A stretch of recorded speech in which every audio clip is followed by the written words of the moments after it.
So, Hare Krishna, Krishna, Krishna.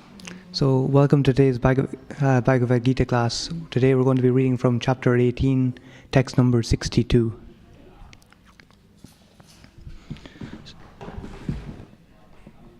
So, we're first going to begin with the Jai Radha Madhava prayers. Jaya Radha Madhava Kunja Bihari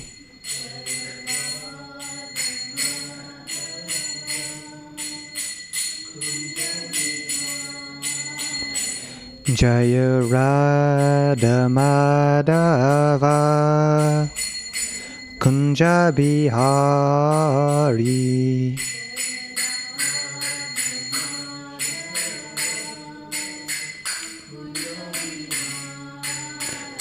Jaya Gopi Jana Vallabha Girivaradari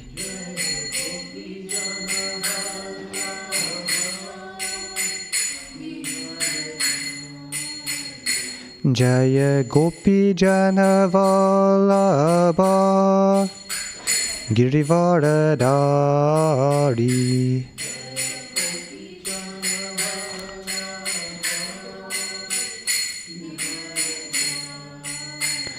Yasodhanandana Vraja Janaranjana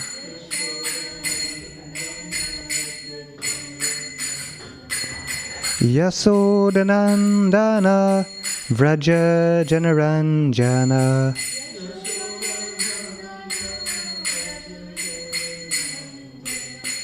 Yamunatira Vanachari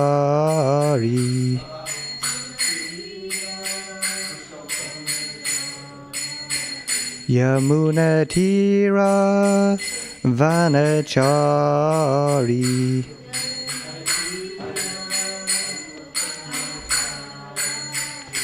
Jaya Radha Madhava Kunja Bihari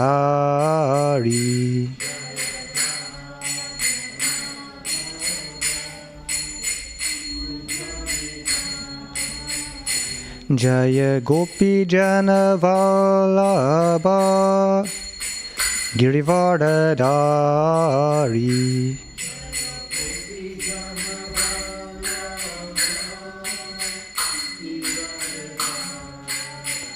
Yasodhanandana Vraja Janaranjana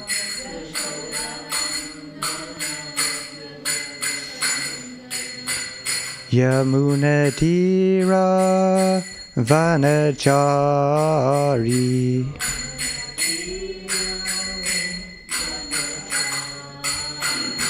Jaya Radha Madhava Kunja Bihari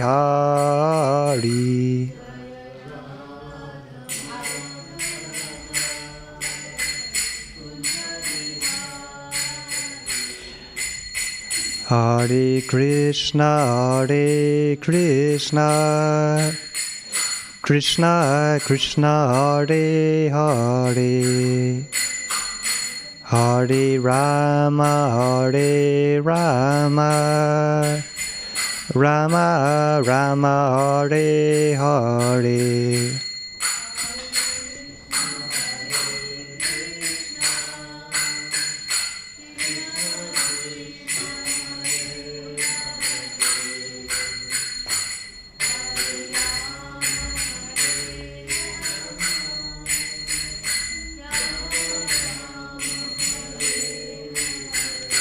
Hare Krishna, Hare Krishna, Krishna Krishna, Hare Hare, Hare Rama, Hare Rama, Rama Rama, Hare Hare.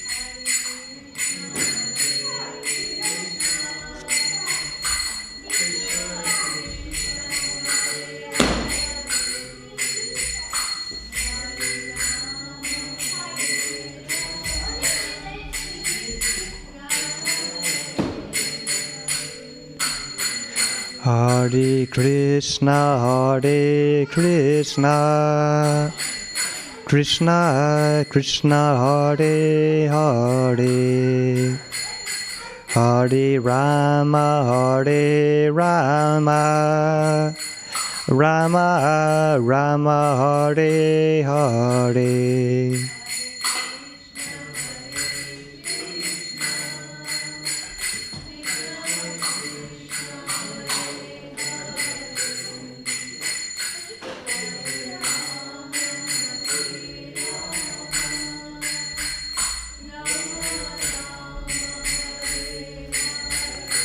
Hare Krishna, Krishna Krishna, Hare Hare, Hare Rama, Rama Rama, Hare Hare.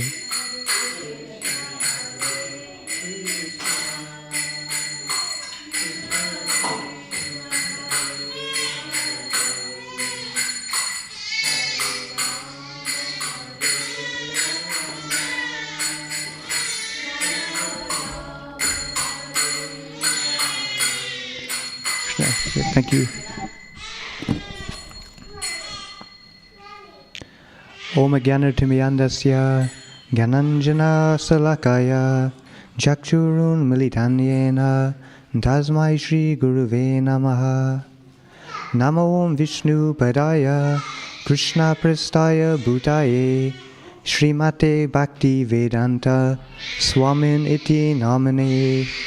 Namaste Saraswati Deve Gauravani Pracharne Nirvishesha Sunyavadi Prasyatya Desatarne.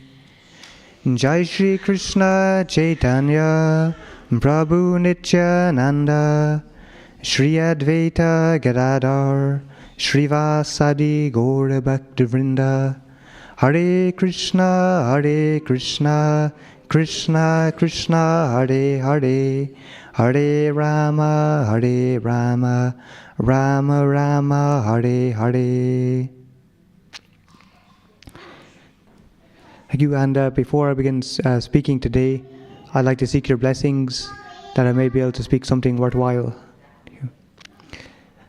And to those who are here and to those who may be listening online. Vanchakalpatarubhascha kripa sindhu bhyevacha patitanam pavanebhyo vaishnavebhyo namo namaha. Om namo bhagavate vasudevaya.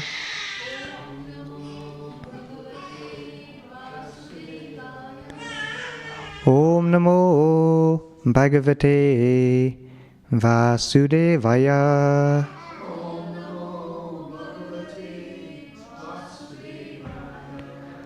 Om Namo Bhagavate Vasudevaya.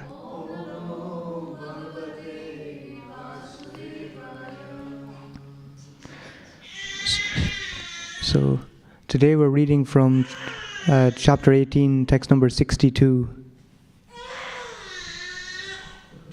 Might have to.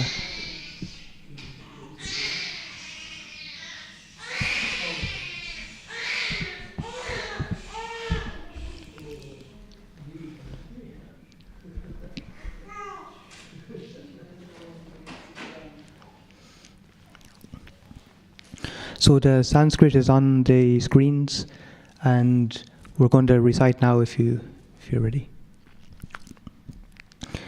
Dhameva saranam gaccha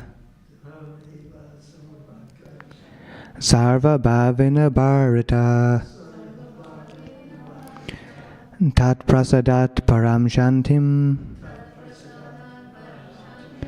stanim prasyati sasvatam. Dhameva saranam gaccha sarva bhavina bharata tat prasadat param shantim Stanam prapyasi sattvatam. Tameva saranam gacha. Sarva bhavena bharata. Tat prasadat param shantim. Stanam prapyasi sasvatam.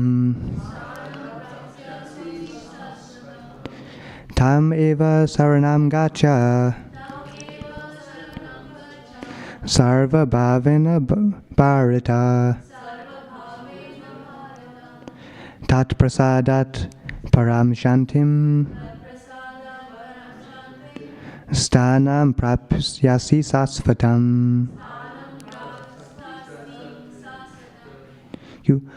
Would anyone like to try the recitation? Tameva saranam gacha. Sarva bhavena bharata. Tat prasadat param shantim. Stanam prapyasi sasvatam. Yeah, anybody else like to try? Yes, thank you, Maji. Tam eva saranam gacha. Sarva bhavena bharata. Tat prasadat param shantim. Stanam prapyasi sasvatam. Okay.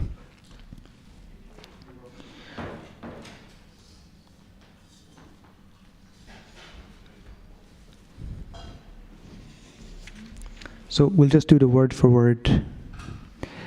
Tam, unto him. Eva, certainly. Saranam gacha, surrender. Sarva bhavana, in all respects. Bharata, O son of Bharat. Tat prasadat, by his grace. Param, transcendental. Shantim, peace. Stanam, the abode. Prapyasi, you will get. Sasvatam, eternal.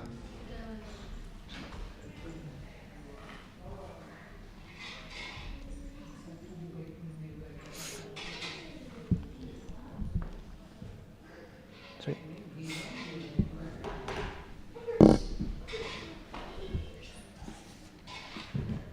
Okay, so we'll just read the translation and purport. Translation and purport by His Divine Grace, A.C. Bhaktivedanta Swami, Srila Prabhupada Ki. O sign of Bharat, surrender unto Him utterly. By His grace, you will attain transcendental peace and a supreme and eternal abode. Okay. O sign of Bharat, surrender unto Him utterly. By His grace, you will attain transcendental peace and a supreme and eternal abode.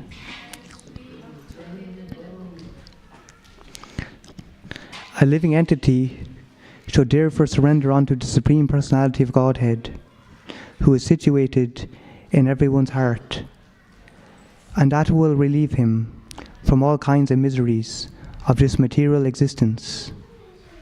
By such surrender, not only will one be released from all miseries in this life, but at the end, he will reach the Supreme God. The transcendental world is described in the Vedic literature, Rig Veda 1:22-20, as Tad Vishnu Paramam Padam. Since all of creation is the kingdom of God, everything material is actually spiritual. But Paraman Padam specifically refers to the eternal abode, which is called the spiritual sky, or Vaikuntha.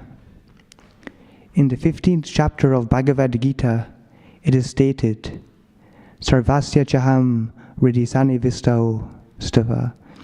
The Lord is seated in everyone's heart. So this recommendation that one should surrender unto the Supersoul sitting within means that one should surrender unto the Supreme Personality of Godhead, Krishna. Krishna has already been accepted by Arjuna as the Supreme. He was accepted in the 10th chapter as Param Brahma, Param Dhamma. Arjuna has accepted Krishna as the Supreme Personality of Godhead and the supreme abode of all living entities. Not only because of his personal experience, but also because of the evidence of great authorities like Narada, Asita, Devala, and Vyas. Okay.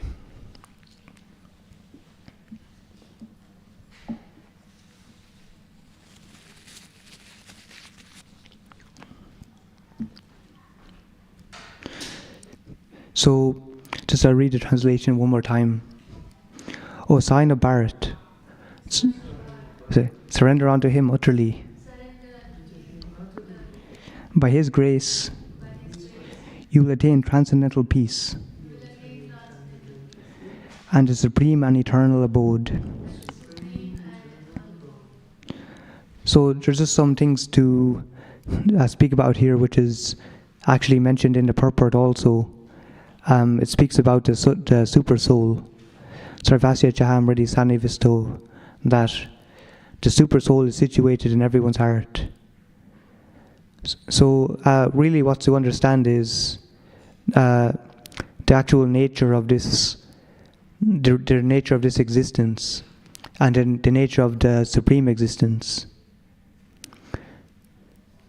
So this material world is just simply material energy. It says in the purport that actually it's all spiritual. So it's due to our conditioned nature, manahas tastan indriyani, that the mind is actually struggling very hard with the senses. So it's our mind which is actually attached, our false ego, and we have a different perception. So naturally we see everything from the mundane perspective, and this is from lifetime after lifetime, that basically through 8,400,000 different species of life,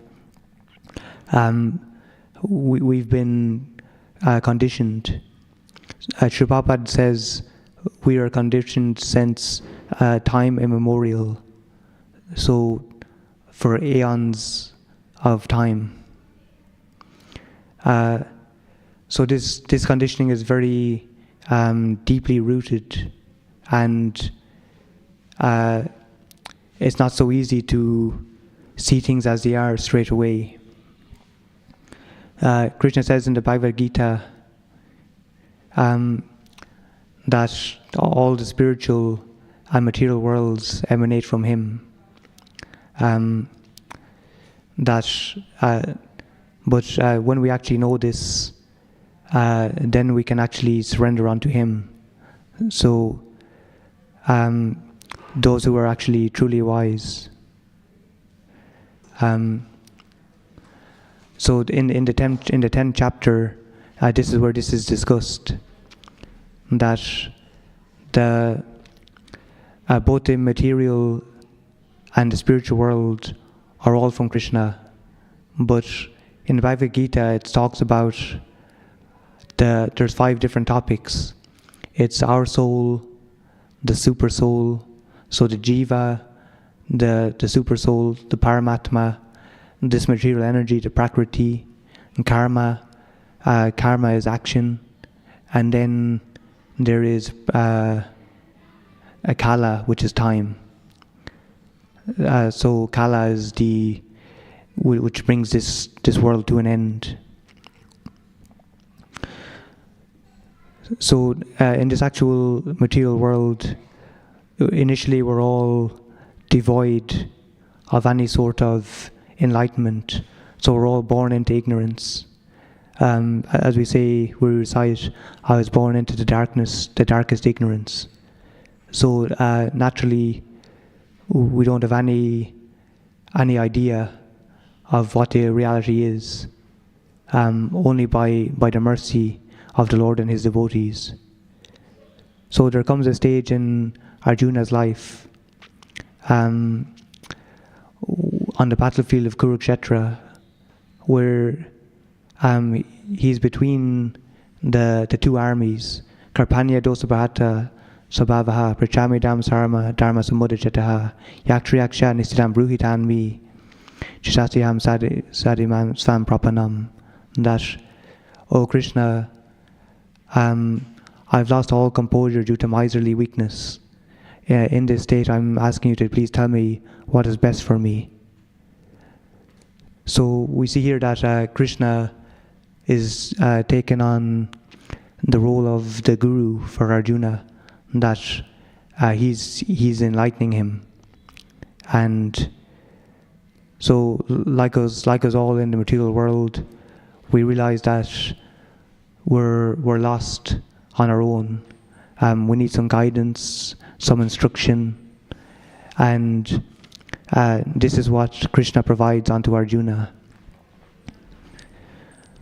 So in terms of the actual spiritual literature and knowledge, I just mentioned here that in the 10th chapter, after a discussion for a long time between Arjuna and Krishna, Arjuna officially accepted what Krishna has said. So he describes Krishna as the Supreme Person. So as I said, Ishvara Paraman Krishna Sachitananda Vigraha Anadir Ardir Govinda Sarva Karna Karanam. That Krishna is the original person, the Supreme Personality of Godhead. He has a transcendental form, so he's the cause of all causes, and the origin of everything. So this is from the Brahma Samhita. So Arjuna had this realization that all that Krishna had said to him was reality, and we actually take the word of those persons who've actually realized truth. So Arjuna calls Krishna. So Arjuna uvacha param brahma param dhamma pavitram paramambavam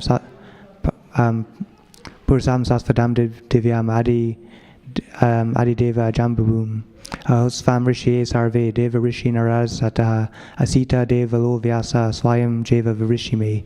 That Krishna is the Supreme Personality of Godhead, the Supreme Abode, the original person, the Supreme Person.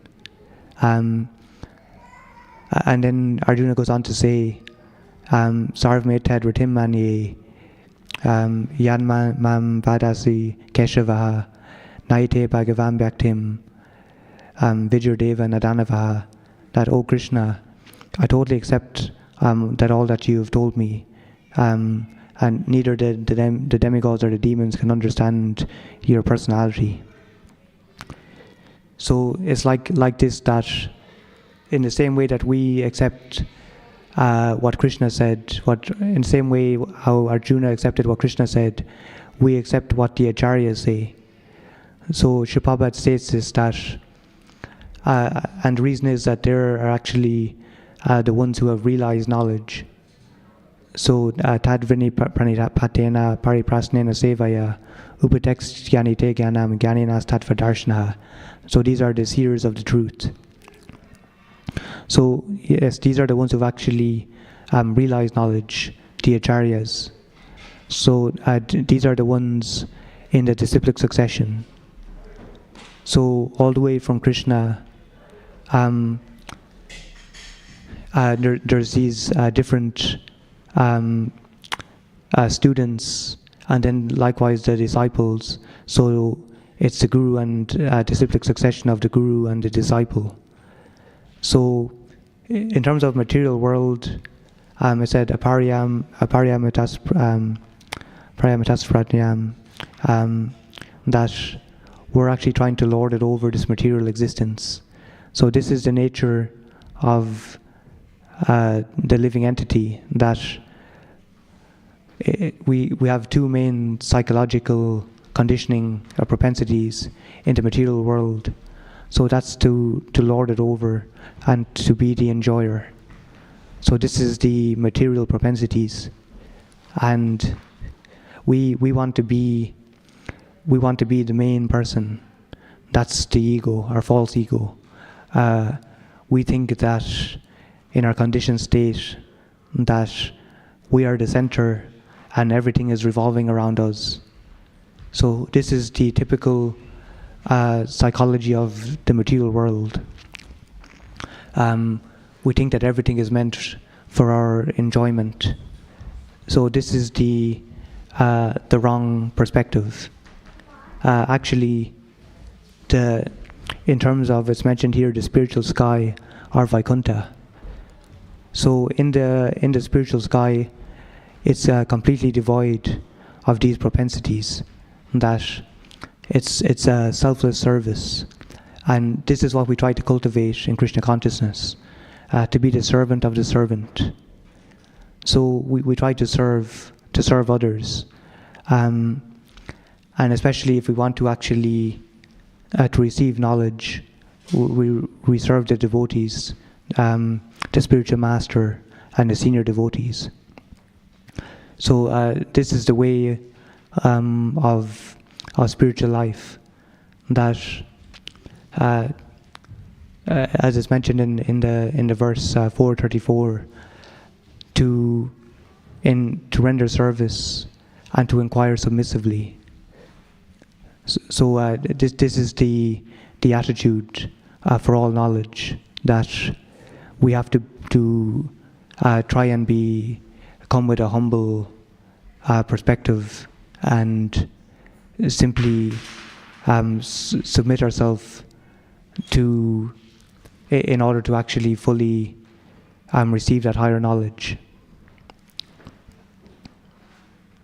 So when I was thinking actually about the nature of education now, and even not so long ago in India, Sri Prabhupada, he mentions that there was, it used to be a constant recital of the Mahabharata, the Bhagavad Gita, and now these texts have,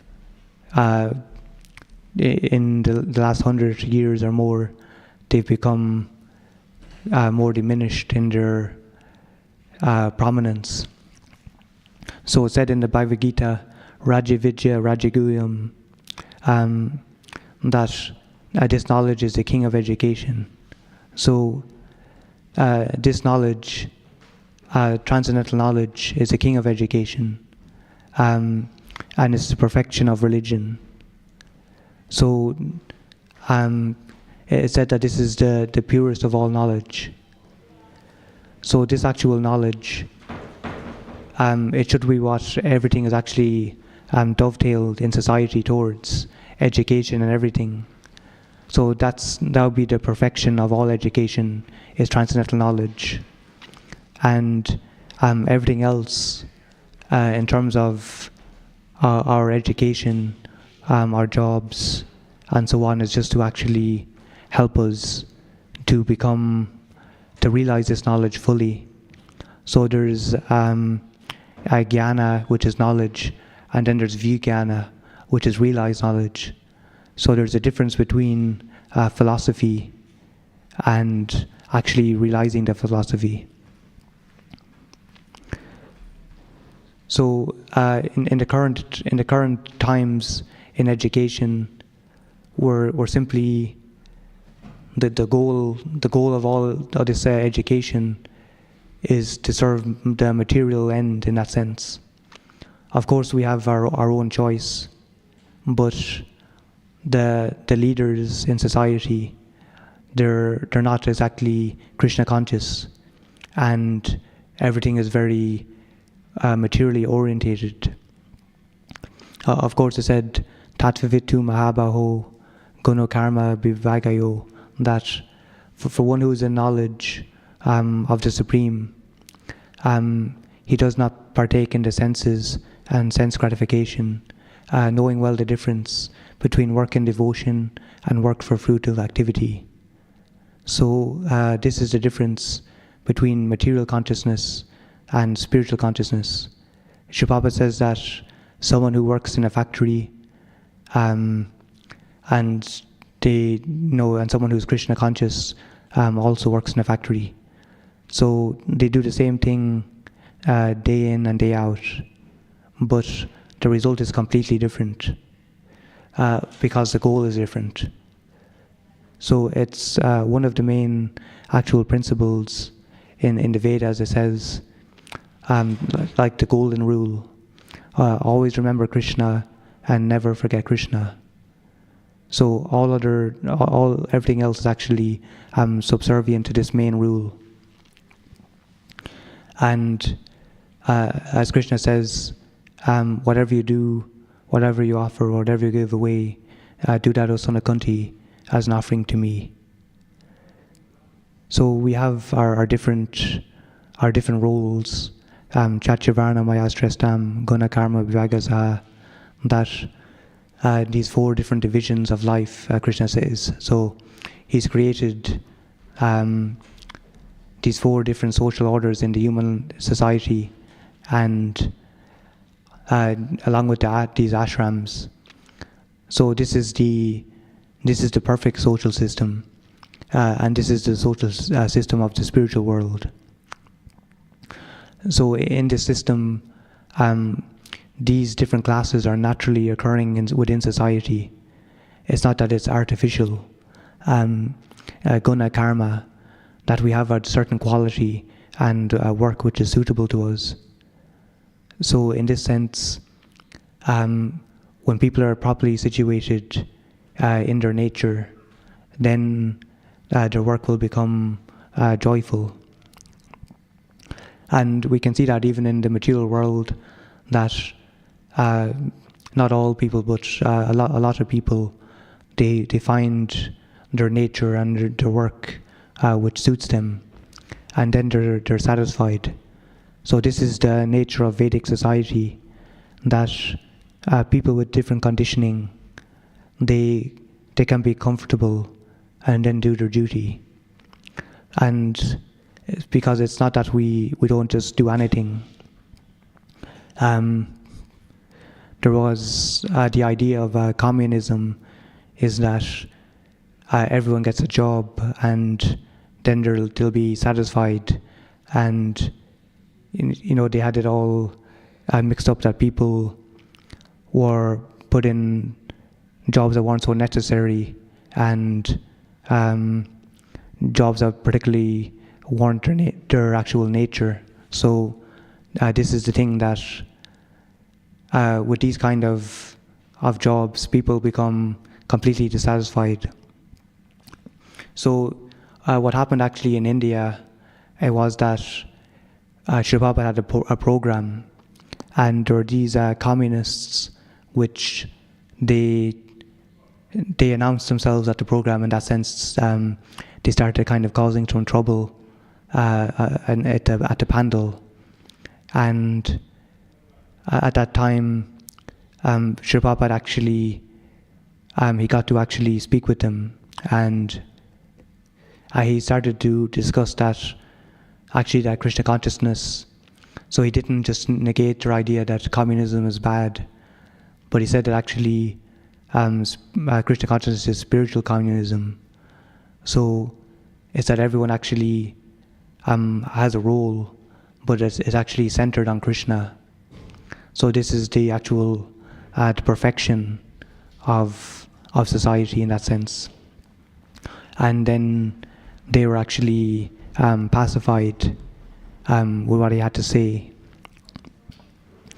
So in the actual in the perfect society,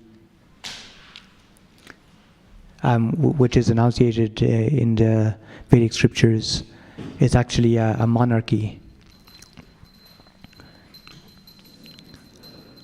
Shri Shri Radha Gokulananda ki, Shri Shri Sitaram Laxman Hanuman ki, Shri Shri Gaurnitai ki.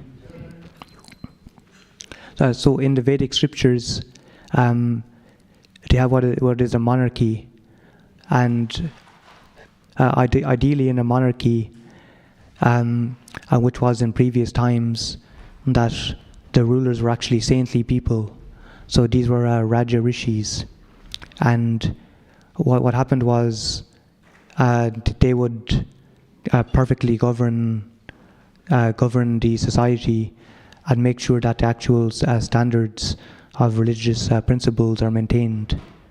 And actually, Srila Prabhupada, he wrote to, I believe the president of India at the time was Indira Gandhi, and he had some suggestions that to chant kirtan every day for a certain time, and you could see that actually what a Krishna conscious government would entail, that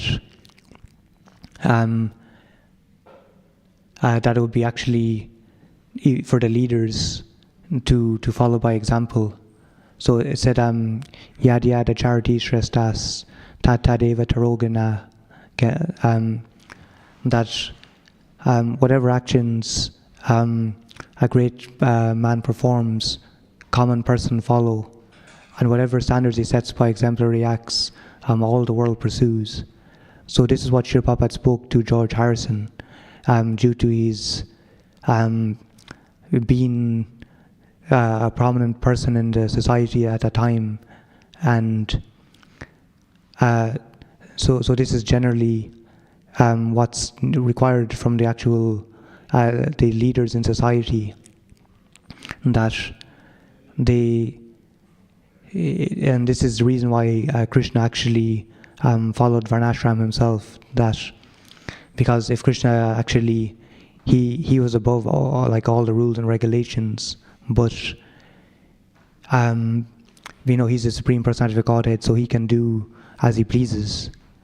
But for the example of others, he was just perfect in his actions.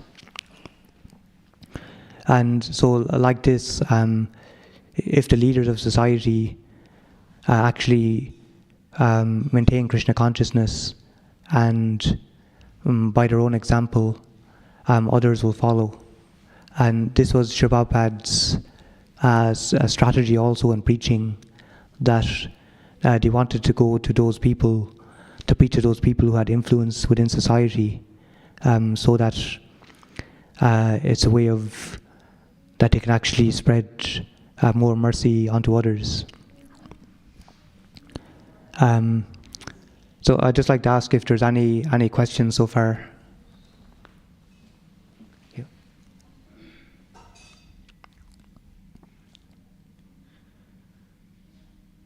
So if you just bear with me for a second, I was going to.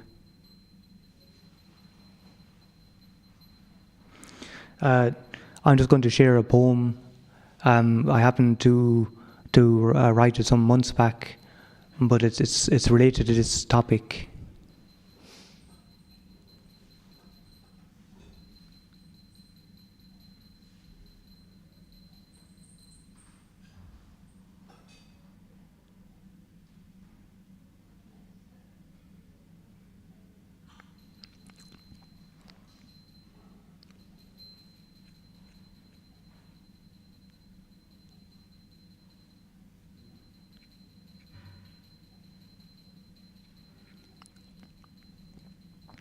So this is it's a poem which I wrote in terms of being inspired by the spiritual world, and how we actually perceive the difference between the spiritual world and this world. So this poem is called The Spiritual Sky. Our soul seeks freedom in the firmament of the Absolute, where each heart's desire finds fulfillment in everlasting truth, and all revel in the sweet supremacy of innocence. Their ambrosial natures shine as selfless instruments, and every word is a song, and every step a dance, where ecstasy overflows into an infinite expanse. And a day's endeavor casts no shadows beneath lustrous eyes, for problems don't dwell in the delight of ever new surprise. And all attain great pleasure in each other's prosperity, their serenity steeped in unsullied solidarity, acting in unison, frolicking to the Lord's sweet tune. As deep peace pervades them, more and more service, their desired boon.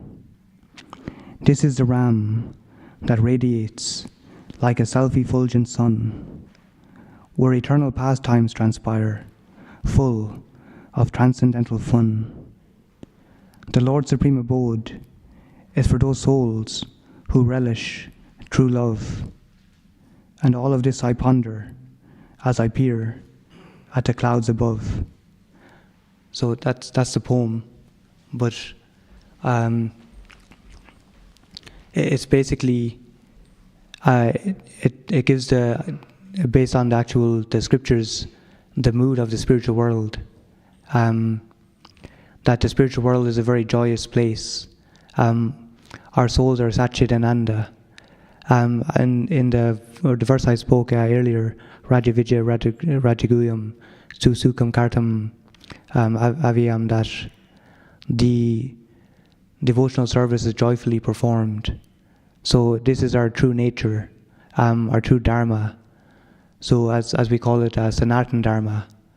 So this eternal Dharma reaches perfection in the spiritual world. That in this material world, our soul is simply just a fish out of water. But in the material world, that's where we can be fully fulfilled.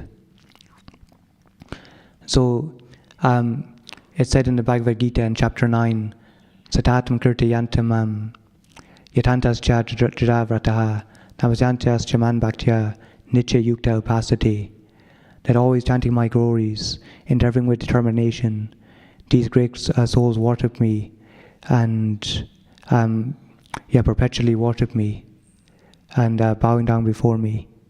That actually, in terms of actually service, service is never ending in that sense, and service is actually where we actually find fulfillment and joy.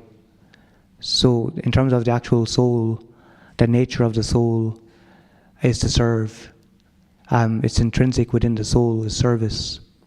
It's only in this material world that the soul, being attached to a material body, is simply serving the senses, serving the needs of the body, and not finding that fulfillment which is inherent in its natural position as a servant of the Lord.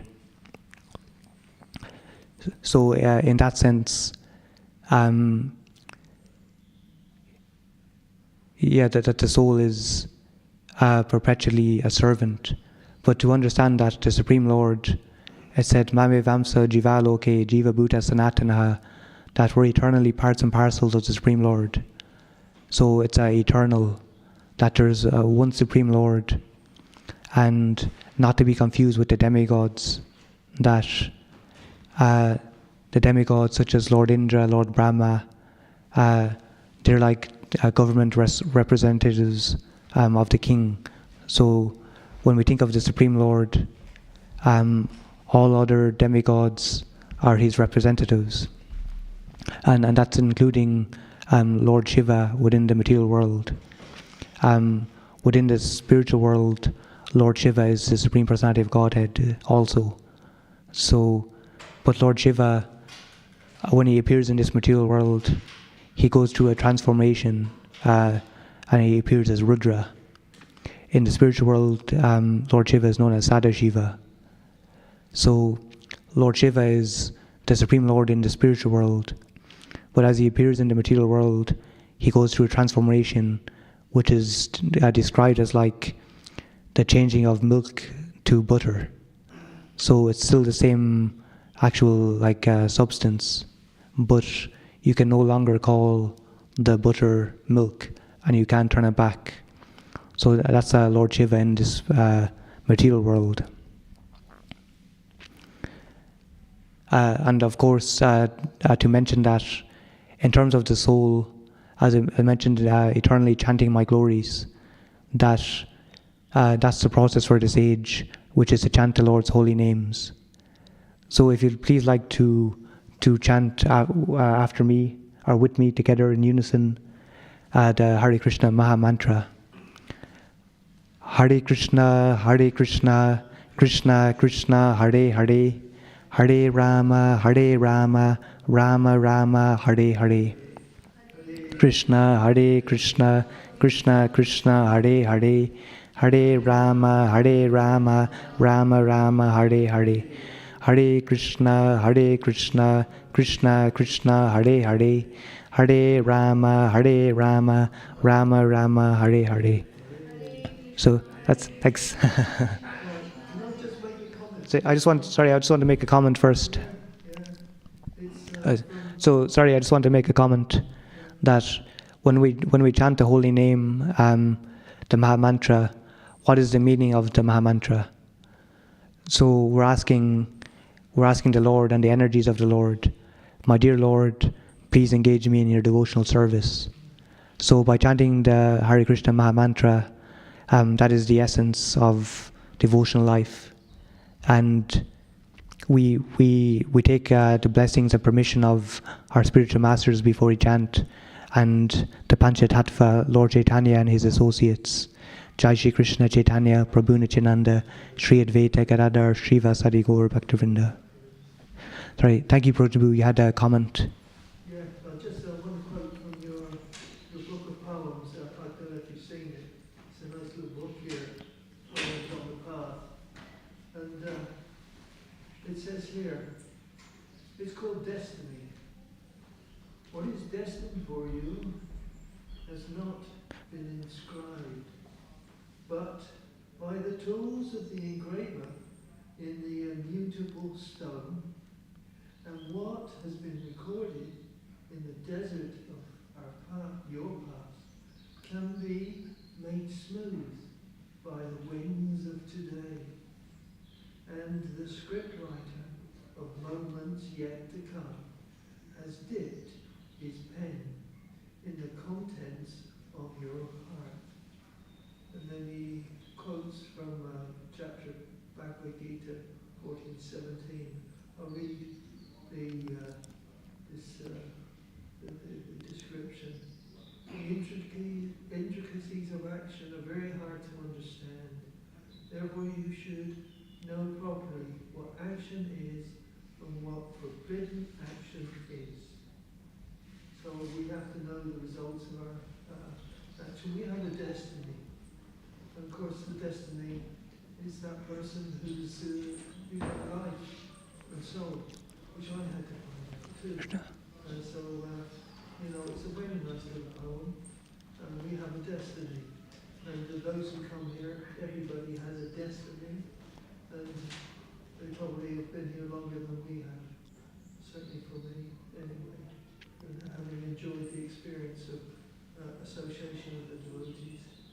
And if you need a copy of this, we have more copies available called Poems on the Path.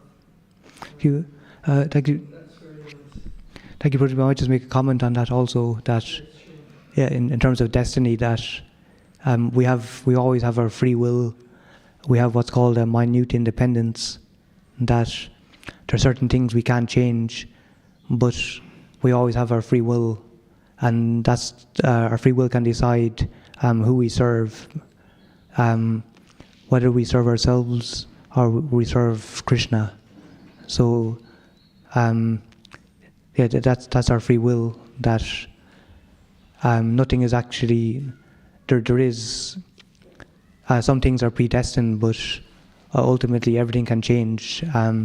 When we take the devotional service, what's predestined no longer is that anymore. In terms of, Sri Prabhupada mentioned, when we stand before the Lordships on the altar and we clap our hands in kirtan, the lines on our hands change. So in that sense, the devotional service goes beyond the laws of the material world and what's destined and predestined. In the same way that karma changes, basically it's just action and reaction in the material world.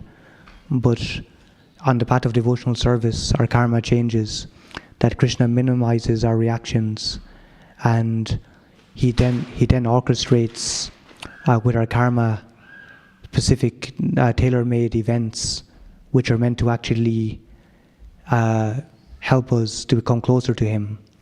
So Krishna very much, in the path of devotional service, Krishna becomes personally involved in our lives, not just action and reaction in that sense. So I'd like to ask if there's any questions before. Thank you, Mataji. Thank you. Class today. You explained something about two people working in a factory, same roles, but one in Krishna consciousness and one is with God. Yes, yeah. I somewhat lost what you said. Yes. You can just, Yeah.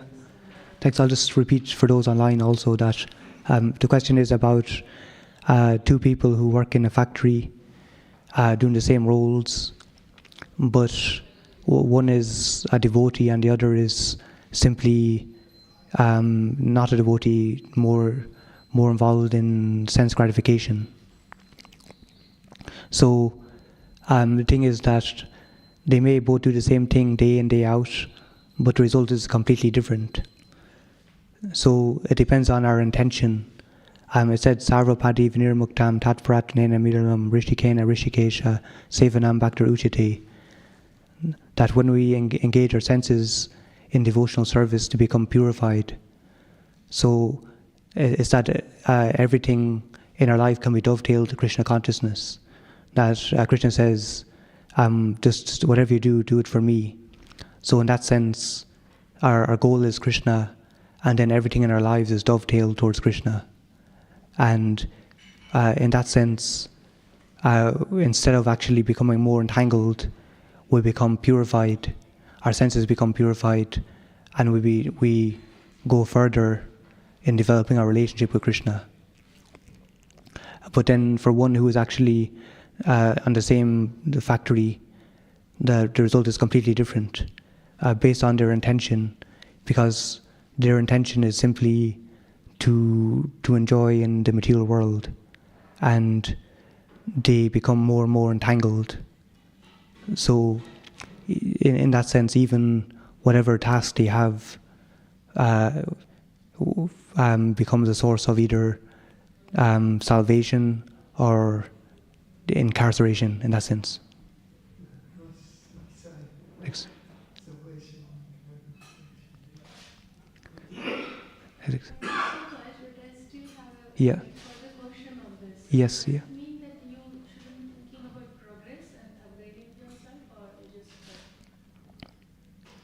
just... Yes, ideally, the perfection of devotional service is just to simply try to serve Krishna.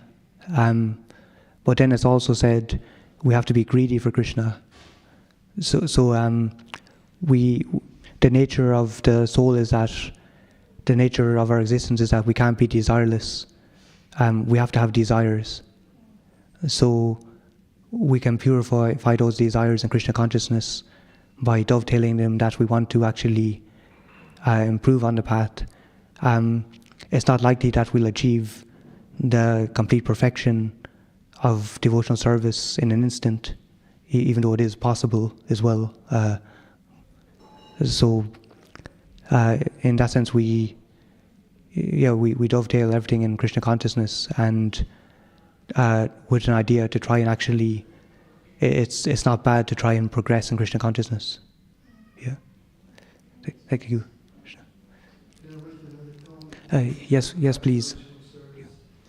Certainly, from my point of view, just to let other people know, I was in a position of authority here for some while, but I now have to be learned to be served by Damodar in my new state of being, and so that's a whole new ballgame where you let people serve you. You're going to say, oh, you don't have to say thank you. We do. We should be thankful, for whatever we've got, whatever position we're in.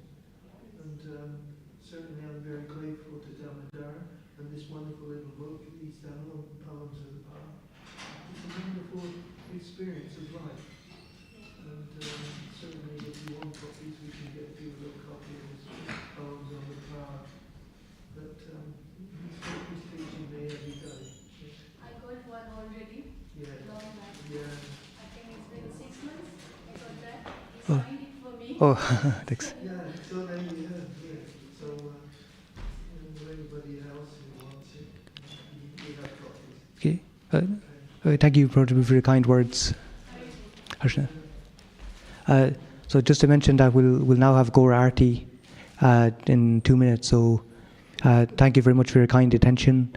And Bhagavad Gita ki, Sri Prabhupada ki, all glory assembled devotees.